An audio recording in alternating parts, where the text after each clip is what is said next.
नवी मुंबईतील वाशी येथील माथाडी भवनामध्ये माथाडी कामगारांचे नेते आणि मराठा आरक्षण चळवळीचे जनक स्वर्गीय अण्णासाहेब पाटील यांची 44वी पुण्यतिथी अभिवादन सभेने साजरी करण्यात आली आहे। यावेळी माथाडी कामगार विविध संघटनेचे नेते आणि राजकीय प्रतिनिधींनी मोठ्या संख्येने उपस्थित राहून त्यांना श्रद्धांजली अर्पण केली। अण्णासाहेब पाटील यांच्या प्रतिमेस पुष्पहार अर्पण करून त्यांच्या संघर्षमय कार्याची आठवण करण्यात आली। कामगारांच्या हक्कासाठी दिलेल्या त्यांच्या योगदानाचा गौरव करत उपस्थितांनी त्यांना कामगारांचे तारणहार म्हणून संबोधले। आज अण्णासाहेबांच्या या जयंती पुण्यतिथी निमित्त काय मी भावना वाढला ही वाईट परिस्थिती। कार्यकर्ते बंधूंनो, हे तुम्ही किती समजू शकता माझ्यापेक्षा जास्त तुम्हालाच माहिती। तुम्ही राणा बंदरचे असाल, चौदा मार्केटचे असाल, कांदा बटाट्याचे असाल। कांदा बटाट्यामध्ये 2 वर्षापूर्वी आम्ही 50 किलोचं आंदोलन केलं।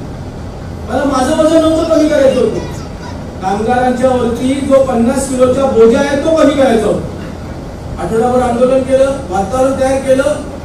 काही मराठी व्यापाऱ्यांनी काही कार्यकर्त्यांना हाताशी धरलं, मजुरीमध्ये वाढ केली आणि 2 वर्षानंतर तेच कार्यकर्ते त्यावेळेला माझ्याकडे आले लेखी पत्र घेऊन।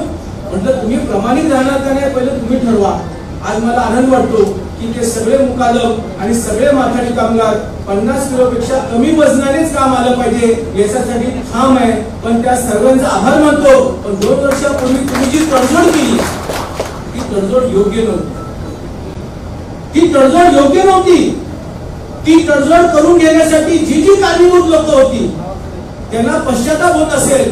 पण 2 वर्ष तो तरुण माथाडी कामगार त्या 50 किलोपेक्षा 55 किलो आणि 60 किलोचे वजन त्या ठिकाणी उचलत होता।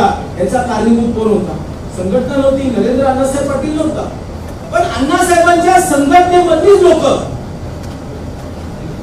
कुणाचं तरी नेतृत्व चांगल्या ठिकाणी मोठं होत असेल तर कसा खोडा घालायचा? अरे नेतृत्व काय होत रे? तो कामगार आहे, जगणार का नाही बघा। म्हणजे आज 1200चा कामगार 800 वर आलाय आणि जर ते वजन कमी झालं नाही तर तोच कामगार उद्या काय म्हणेल, परप्रांतीयांना लावेल आणि दुसरं काहीतरी काम शोधेल ही परिस्थिती आहे। मंडळी, फार वाईट परिस्थिती आहे या चळवळीची। आपण सरकारला दोष देऊ शकत नाही। एकनाथ शिंदे मुख्यमंत्री होते, आज देवेंद्र फडणवीस हे मुख्यमंत्री आहेत। त्यावेळेला खाडे होते, आज कोळकर आहेत। परंतु आपल्या मधला जो मीपणा आहे, मला मिळालं पाहिजे, माझ्या टोळीला काम मिळालं पाहिजे, मला व्यापारी मिळालं पाहिजे, मग मी चेअरमनला कसा पैसा देणार, ही जी आपली प्रवृत्ती जर आपण बदलली नाही ना तर दुर्भाग्याने आपणच आपल्या कायद्याचं उद्ध्वस्त करतोय किंवा संपुष्टात आणतोय ही वस्तुस्थिती आहे। की तुम्ही आयुष्यामध्ये संपून जाल। मी त्या नेत्याला बोलतो, त्या मुकादमांनाही बोलतो।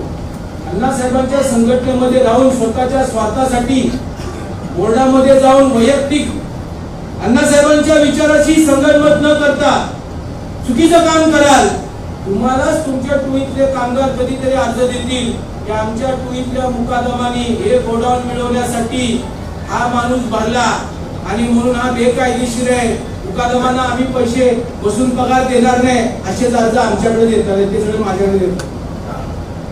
म्हणून प्रामाणिक राहा, अण्णासाहेबांच्या चळवळीशी प्रामाणिक राहा। हीच प्रामाणिकपणा तुम्हाला बाप पोरग जेवढं मान देत ना तेवढं टोळीचा कामगार मान देतो, एवढं लक्षात ठेवा।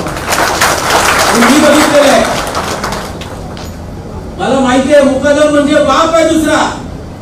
तो मुकादम आला ना, टोळीतले कामगार म्हणतात बापाला विचारत नाही पण त्या टोळीच्या मुकादमाला विचारतात। तुम्ही तुमची किंमत घालून घेऊ नका थोडक्या पैशासाठी, मी तुम्हाला विनंती करतो।